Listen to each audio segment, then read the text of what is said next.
Hello friends, स्वागत है आप सभी का Prajapati study point YouTube channel पर। सो फ्रेंड्स, आज की वीडियो में हम आपके लिए लेकर आए हैं मैथमेटिक्स का पूरी मैथमेटिक्स का निचोड़। यानी कि इस वीडियो में हम आपके लिए मैथमेटिक्स के सभी फॉर्मूले डिस्कस करेंगे, सभी जितने भी टोटल कॉन्सेप्ट जो आपके मैथमेटिक्स के अंदर बनते हैं। तो इस वीडियो को अंत तक देखें, बहुत मेहनत से मैंने आपके लिए बनाई है। और यार प्लीज़ इस वीडियो को लाइक करें, एक लाइक और एक शेयर करें, ठीक है। एक शेयर आपका हमें बहुत ही मोटिवेशन देता है, इससे किसी का भला हो जाएगा। तो वीडियो को शेयर करना बिल्कुल ना भूलें प्लीज़। तो चलिए फ्रेंड्स, अब हम स्टार्ट करते हैं। A plus b plus c की power n, how how many term in the expansion. English वाले स्टूडेंट्स को कोई भी प्रॉब्लम नहीं आएगी, मैंने सभी टर्म ऑलमोस्ट इंग्लिश में लिखी है और हिंदी में एक्सप्लेन कर दूंगा। एक बात और, यदि आप पीडीएफ लेना चाहते हैं तो आप टेलीग्राम ग्रुप ज्वाइन कर सकते हैं। जिन लोगों का कल एग्ज़ाम है एमआर का, वो मुझे कमेंट बॉक्स में ज़रूर बताना, ठीक है। जिन लोगों का कल एमआर का एग्ज़ाम है। A plus b plus c की power n, how many term in the expansion. तो ये होती है n plus one n plus two by two. कितनी होती है? N plus one n plus two by two. थोड़ा क्विक करेंगे क्योंकि बहुत ज़्यादा फॉर्मूले हैं। How to solve limit. Limit के दो तरह के क्वेश्चन बनते हैं, तो लिमिट को कैसे सॉल्व किया जाता है देखिए। Limit x tends to n, f x ऐसे आपको दिया हो तो आप कैसे करते हैं, इसके अंदर डीएल हॉस्पिटल लगाते हैं। डीएल हॉस्पिटल आप सभी जानते हैं, सेपरेट अवकलन करना डीएल हॉस्पिटल कहलाता है। Limit x tends to infinite, इसको छोड़िए। Limit x tends to infinite f x की पावर जी एक्स। क्या है? एफ एक्स की पावर जी एक्स। उसको कैसे सॉल्व करते हैं? उसको करते हैं ई की पावर एक्स, ठीक है, और सॉरी ई की power f x minus one into g x, ठीक है। ये मैंने लिखा हुआ है ई की power f x minus one into g x, right. अब देखिए, अब बात करते हैं हम कॉम्प्लेक्स नंबर की। तो one plus omega square is equal to zero होता है, omega cube is equal to one होता है। इंपॉर्टेंट है आपके लिए ये चीज़ है, ठीक है। ये सब चीज़ें इंपॉर्टेंट है। ओमेगा की वैल्यू क्या है? Minus one plus three omega root three iota by two. Omega square की वैल्यू है minus one minus iota root three by two, ठीक है। ये भी आपके लिए बहुत ज़्यादा इंपॉर्टेंट है, यहाँ से एक क्वेश्चन बनने के चांसेस होते हैं। Distance between line from a point, यानी कि एक आपको लाइन दी हुई है, वो क्या है आपकी x one plus b y one, x plus b y plus c is equal to zero, और पॉइंट गिवन है आपको x one comma y one. इससे इसकी डिस्टेंस फाइंड आउट करनी है, ठीक है। तो डिस्टेंस का फॉर्मूला होता है x one plus b y one plus c upon under root a square plus b square, right. अब आपसे क्या कहा है कि distance between two parallel lines, distance between, English वाले स्टूडेंट सुन ले, distance between two parallel lines. तो वो क्या है देखिए, एक लाइन है x one b y one plus c one is equal to zero, then दूसरी आपसे a two x plus b two y plus c two is equal to zero. तो इनके बीच की डिस्टेंस ध्यान से देखना, बहुत ज़्यादा इंपॉर्टेंट है। C one upon under root a one square plus b one square minus c two upon under root a one square plus b two a two square plus b two square, ठीक है। Important है ये, को ध्यान रखना। प्रतिच्छेद यानी कि कटिंग पॉइंट, कट का समीकरण क्या होता है? A plus lambda b is equal to zero, ठीक है। कोई भी पॉइंट आपको दे दिया जाता है। एंगल बिटवीन टू लाइंस, दो लाइन के बीच एंगल फाइंड आउट करने के लिए theta is equal to tan inverse a two b one minus a one b two upon a one a two plus b one b two, ठीक है। Equal में हम लिख सकते हैं m one minus m two one plus m one m two. M one और m two क्या है? पहली रेखा की प्रवणता, और एम टू क्या है? दूसरी रेखा की प्रवणता, यानी कि स्लोप, राइट। नेक्स्ट देखिए, equation of passing through two points.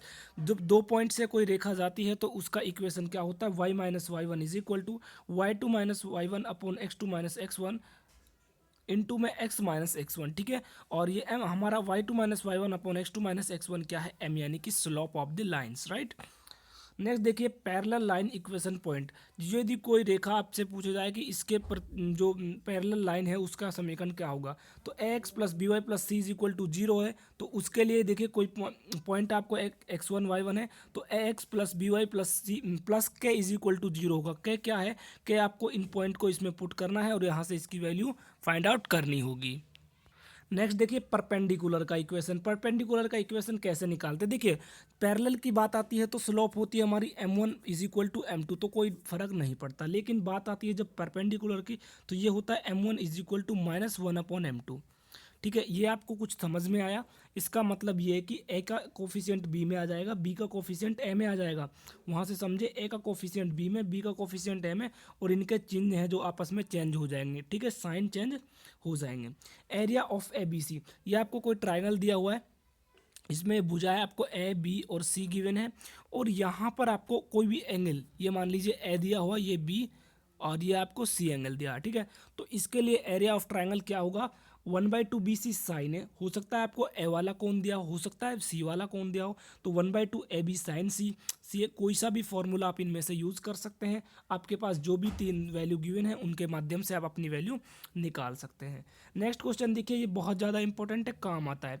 Sign a upon a is equal to sine b upon sine b upon b is equal to sine c upon c is equal to 1/2 r. R क्या है, जो परिवृत्त उसके अंदर वृत्त होगा उसकी radius है, right. ए क्या है, ध्यान से समझो, अभी अभी मैंने बताया था ABC, यानी जो स्मॉल में लिखे हुए हैं तो ये तो आपकी क्या है, भुजाओं की लंबाई है, ठीक है। ये लेंथ ऑफ द कोर है, और यदि मैं बात करूँ ए ये कैपिटल, ये क्या है आपके एंगल है, राइट। अब नेक्स्ट फॉर्मूला आपके लिए इंपॉर्टेंट है, यहाँ से क्वेश्चन बनने के ज़्यादा चांस होते हैं। Cos a is equal to B² + C² - A² upon 2BC। देखिए याद कैसे करोगे, यदि यहाँ पर आपको ए दिया हुआ है तो ए को लिखना है पीछे माइनस में, और यहाँ लिखना है B² + C² upon 2BC। B की value cos b A² + C² - B² upon 2AC। ये जो प्लस वाले हैं इनको नीचे 2 से मल्टीप्लाई करके लिख देना है, ऐसे ही आप कोस सी का निकाल सकते हैं। नेक्स्ट देखिए, sine a plus b is equal to क्या होता है, sine a cos b plus cos a sine b. Cos a plus b क्या होता है, cos a cos b plus sine a sine b, right. Important है ये भी आपके लिए, कई बार ये भी काम आते हैं। कोई ज़रूरी नहीं है इन पर डायरेक्ट आए, लेकिन ये बीच बीच में आपके काम आएंगे। देखिए कोई भी आपका ये दिया हुआ NC 0 से लेकर NC 1 2 3 इस तरह से दी हुई है, उसका पूरे का टोटल सम कितना होगा, 2n। ध्यान रखना, यदि आपसे इसमें सम के लिए बोला जाए, इवन के लिए बोला जाए तो 2n हो जाएगा, और आपसे ओड के लिए बोला जाए तो वो भी 2n-1 होगा, क्योंकि दोनों को जोड़ेंगे तो क्या बनेगा, 2n ही बनेगा, ठीक है। अब आगे देखो, ये आपको कई बार पूछा जाता है, आर की वैल्यू 0 से n/2 तक है और NC2R है, तो ये क्या बनेगा फाइनली, देखो n इज इवन, इसमें बोला n इज इवन, तो ये क्या बनेगा 2n-1, ये यही बनेगा सेम जब हम इसे एक्सपेंड करेंगे, ठीक है। अब मैं यहाँ पर बिल्कुल डायरेक्ट बता रहा हूँ आपको, इन एपी पदों का योग यानी कि addition of term SN is equal to, योग के लिए क्या होता है मेरा formula, SN is equal to 2a + n-1 into d, या n/2 प्रथम पद प्लस अंतिम पद, ठीक है। तो ये होता है आपका एपी के लिए। जीपी के लिए मैं बात करूं तो SN is equal to a r⁻n-1 upon r-1। R क्या है आपका, डिफरेंस है, क्या है, डिफरेंस, कॉमन डिफरेंस, जिसे हम हिंदी में सर्वंतर बोलते हैं। यदि आपको इनफाइनाइट एडिशन दिया हो कि भाई इस सीरीज का आपको इनफाइनाइट तक क्या करना है एडिशन, तो वो क्या होता है, S infinite is equal to a/1 - r। क्या होता है, S infinite is equal to a/1 - r। देखिए G² is equal to a into h होता है, G² is equal to h होता है। G क्या होता है आपका, ज्योमेट्रिक मीन, a होता है अर्थमेटिक मीन, h क्या होता है, हेर्मेटिक मीन, ठीक है। गुणोत्तर माध्य, समांतर माध्य, हरात्मक माध्य, इंपॉर्टेंट है, ध्यान रखना। वीडियो को यदि आपने प्लीज़ लाइक नहीं किया तो अभी वीडियो को लाइक कर दीजिए, क्योंकि बहुत मेहनत से मैंने आपके लिए ये वीडियो बनाई है। अति पर वाले hyperbola x² upon a² minus y² upon b² is equal to 1 होते हैं। Length of the latus rectum 2b² upon a, ठीक है। यहाँ पर b आपका स्मॉल होता है, ध्यान रख लेना, ठीक है। इसेंट्रिसिटी की मैं बात करूँ तो √a² plus b² upon a होता है, या आप इसे डायरेक्ट लिख सकते हैं c अपॉन a। c मैंने आपको बताया था √a² प्लस b² होता है।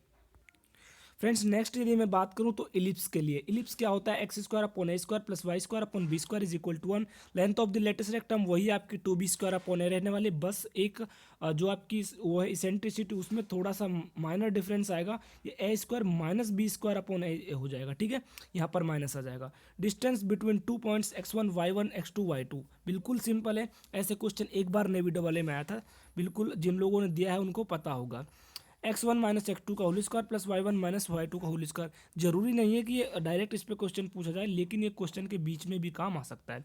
विभाजन पॉइंट सूत्र यानी कि डिवाइडिंग फॉर्मूला, कैसे कैसे हम डिवाइड कर सकते हैं। देखिए मान लीजिए आपको 2 पॉइंट दिए हुए x1 y1 x2 y2, इनको आपको m1 रेसो m2 में जो डिवाइड करती है वो रेसो फाइंड कर, वो पॉइंट फाइंड करना है। देखिए m1 x2 plus m2 x1 upon m1 plus m2, m1 और m2 क्या है, ये आपके अनुपात हैं जिनमें वो विभाजित हो रही है। y के लिए भी आपका सेम कंडीशन में हो जाएगा। केंद्रक, सेंटर, मीडियन, ये मीडियन कैसे निकालते हैं, मीडियन निकालते हैं x1 plus x2/2 y1 plus y2/2। When 2 lines given, यदि आपको 2 लाइन्स गिवन हो और उनके मध्य आपको कोस थीटा पूछ लिया जाए, ठीक है, एंगल पूछ लिया जाए, तो वैसे मैं बता चुका हूँ इसको, तो ये क्या होता है a1 a2 plus b1 b2 upon √a1 का स्क्वायर प्लस ये क्या होता है a1 a2 sorry b1 plus b2 का होल स्क्वायर, सॉरी अलग अलग स्क्वायर, ठीक है। परपेंडिकुलर कंडीशन बनती है if two lines are perpendicular then equal, कुछ भी आपसे पूछ लिया जाता है, जैसे मैंने लास्ट वीडियो में क्वेश्चन कहा था A1 A2 B1 B2 is equal to 0। Parallel के लिए बनती है A1 अपॉन A2 बराबर B1 अपॉन B2, बहुत ज़्यादा इंपॉर्टेंट है। इंटीग्रेशन की ट्रिक हम सीखते हैं। इंटीग्रेशन की मैं आपको एक दो ट्रिक बता देता हूँ। ई की power x f x plus F dash x दिया हो तो डायरेक्ट हम उसका इंटीग्रेशन करते हैं ई की power x f x plus c. यदि नीचे एफ एक्स दिया हुआ और उसका करने पर ऊपर बन रहा है तो इसे लॉग ऑफ एफ एक्स हम डायरेक्ट लिख देते हैं। तीसरा क्या है मेरे पास, लिमिट एक्सटेंड्स टू लिमिट 0 से pi by 2 F x upon F x plus ये क्या आ जाएगा नीचे मेरा, एक सेकेंड, नीचे क्या है देखिए, नीचे आपको ये ध्यान रखना है एफ 90 माइनस थीटा होता है, यानी 90 माइनस थीटा रखने पर ये इक्वल हो जाता है, तो इसकी डायरेक्ट वैल्यू कितनी होती है पाई बाई 4, ठीक है।